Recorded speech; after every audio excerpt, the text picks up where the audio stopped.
मेरे प्यारे बच्चे, तुम्हें ये नहीं पता है। तुम इस बात से अनजान हो कि तुम्हारे जीवन में एक ऐसा व्यक्ति है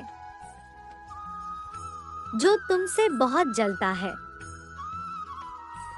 और इसीलिए तुम्हारे लिए समय समय पर बहुत सारी परेशानियां खड़ी कर रहा है। पिछले कुछ दिनों से तुम बहुत परेशान हो। मुझे पता है तुम इतना ज्यादा चिंतित रहते हो कि तुम्हारा स्वास्थ्य खराब होने लगा है। तुम्हारे काम बिगड़ रहे हैं जो बनने वाले होते हैं, अचानक से खराब हो जाते हैं। उसके पीछे वह व्यक्ति है जो तुम्हारे किसी भी काम को बनने नहीं दे रहा है, क्योंकि वह नहीं चाहता है कि तुम अपने जीवन में खुश रहो। मैं जानता हूँ उस व्यक्ति ने तुम्हारे साथ ऐसा किया है जिसने तुम्हें अंदर से तोड़ दिया है। अब तुम्हारा मन किसी भी काम में लग नहीं रहा है। तुम किसी काम को शुरू करते हो तो 2-3 दिन तुम्हारे अंदर उत्साह रहता है उस काम को करने का, लेकिन तभी तुम्हें पुरानी बातें याद आने लगती है। अपना दुख तुम्हें याद आने लगता है और तुम्हारा मन उस कार्य से हट जाता है। तुम फिर से उसी रूप में चले जाते हो, उसी पीड़ा में चले जाते हो।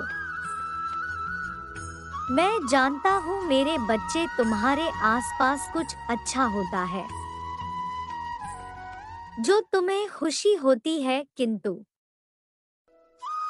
तुम उस खुशी का भी मन भर के एहसास नहीं कर पा रहे हो, क्योंकि तुम्हारा मन इतना विचलित है कि तुम अपने आसपास की खुशी का भी आनंद नहीं ले पा रहे हो। और यह देखकर मुझे बहुत कष्ट हो रहा है, क्योंकि मेरा बच्चा इतना परेशान है और वह भी किसी बिना कारण के। मैं जानता हूँ कि तुम्हारे मन में इस प्रकार से डर समा गया है कि तुम इस डर से बाहर नहीं निकल पा रहे हो। विफलता का यह जो डर है तुम्हें अंदर से तोड़ कर रख दिया है। इसी कारण तुम्हारा विश्वास इतना डगमगा गया है कि अब तुम किसी पर विश्वास नहीं कर पा रहे हो। यह सब उस व्यक्ति ने ही करवाया है। वह व्यक्ति तुम्हारा बहुत ही करीबी है और तुमने उसे अपने मन की हर बात बताई है। तुम्हारे जीवन में कुछ भी चल रहा है, तुमने सब कुछ उसको बताया है और इस बात का फायदा उठाकर उसने तुम्हारे लिए बहुत सारे षड्यंत्र किए हैं, जिसके कारण आज तुम इतने दुखी हो। मेरे बच्चे, मुझे इसीलिए तुम्हारी बहुत चिंता है और तुम्हें सूचित करने आया हूँ कि उस व्यक्ति से दूरी बना लो, क्योंकि वह व्यक्ति विकृत मानसिकता का है। वह व्यक्ति क्या कर सकता है तुम नहीं जानते हो, तुम्हारी कल्पना से परे है, क्योंकि तुम तो कोमल साफ हृदय वाले हो कि तुम किसी के प्रति ना तो नकारात्मक सोच रखते हो और ना ही नकारात्मक व्यवहार करते हो। और यही कारण है कि तुम किसी दूसरे के व्यवहार को भी जल्दी समझ नहीं पाते, क्योंकि तुम स्वयं इतने अच्छे हो कि तुम्हें हर कोई अच्छा ही लगता है और तुम्हारे इसी अच्छाई का दूसरे फायदा उठा लेते हैं और तुम्हें दुख देते हैं। तुम इस बात से अनजान रहते हो। तुम बार बार मुझसे प्रश्न पूछते हो कि तुम इतने अच्छे हो फिर भी तुम्हें इतने कष्ट क्यों मिल रहे हैं।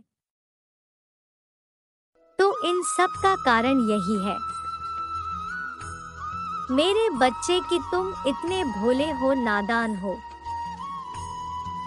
कि तुम लोगों को आसानी से पहचान नहीं पाते हैं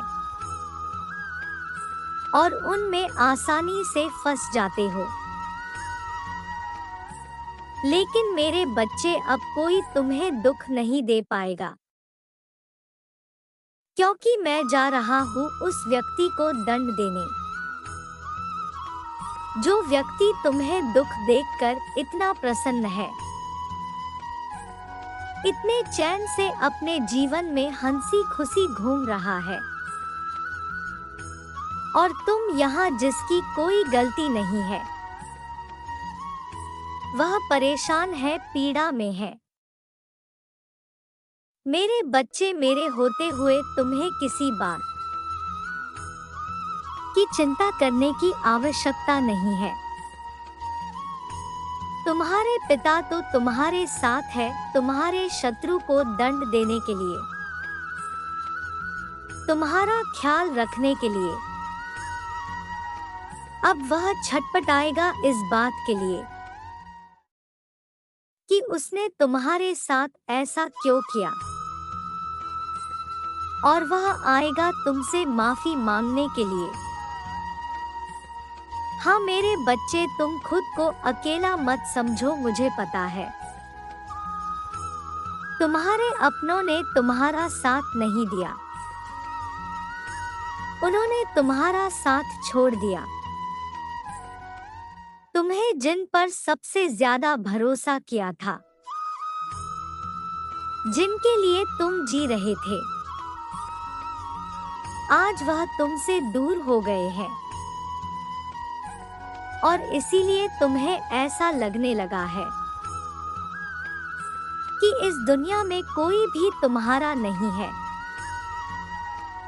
तुम किसके लिए जियो, यह दुनिया धोखेबाज है।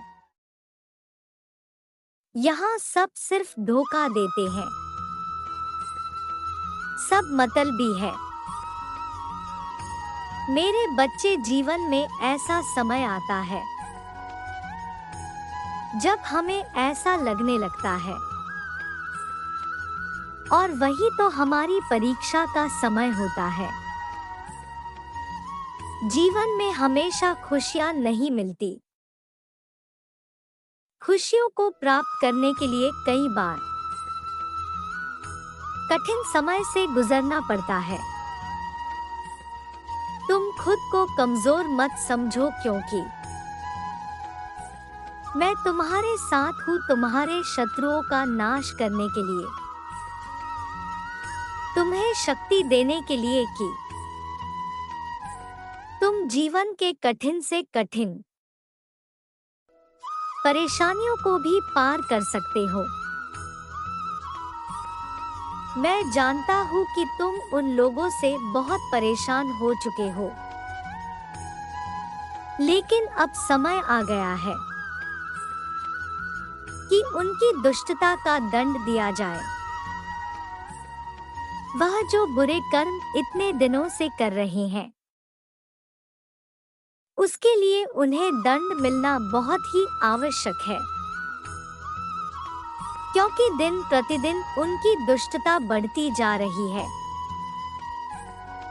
उन्हें ऐसा लगने लगा है कि संसार में कोई ऐसा नहीं है जो किसी भी तरह से उनको क्षति पहुंचा सके। लेकिन वह शायद यह भूल गया है कि इस दुनिया में अभी भी ईश्वर में विश्वास रखने वाले भक्त हैं। और जो भक्त अपने आराध्य में श्रद्धा रखते हैं, उनके आराध्य उनको कष्ट में देख नहीं सकते। मेरे बच्चे, ऐसा संभव ही नहीं है। इसलिए अब मैं उन्हें इतना कड़ा दंड दूंगा कि उनकी रूह कांप जाएगी। वे स्वयं तुम्हारे पास आकर तुमसे माफी मांगेंगे और वह मुझसे कहेंगे हैं, पिता मुझे क्षमा कर दो, हमारी गलतियों की इतनी कठिन सजा मत दो। लेकिन जो दुष्टता उन्होंने की है, उसकी सजा तो उन्हें भोगना ही पड़ेगा। मेरे बच्चे, तुम अपना व्यवहार गलत नहीं करना, तुम सदा ऐसे ही रहना, क्योंकि यह तुम्हारी अच्छाई ही है जो मैं तुमसे खुश होकर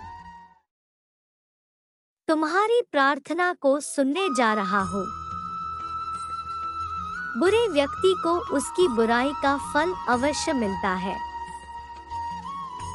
यदि तुम्हारे मन में थोड़ी सी भी शंका है कि तुम्हें यह दुख देने वाले लोग को मैं सजा क्यों नहीं दे रहा हूँ, तो शंका को अपने मन से निकाल दो, क्योंकि जब पाप का घड़ा भरेगा तो मैं उनको बहुत कठिन सजा दूंगा। मेरे बच्चे, तुमसे भी कुछ अनजाने में गलतियां हुई है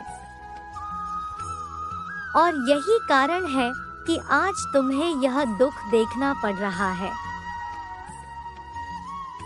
लेकिन अब तुम्हारे सभी कष्टों का अंत होगा। बस तुम्हें अपने आप को संभाल कर रखना है,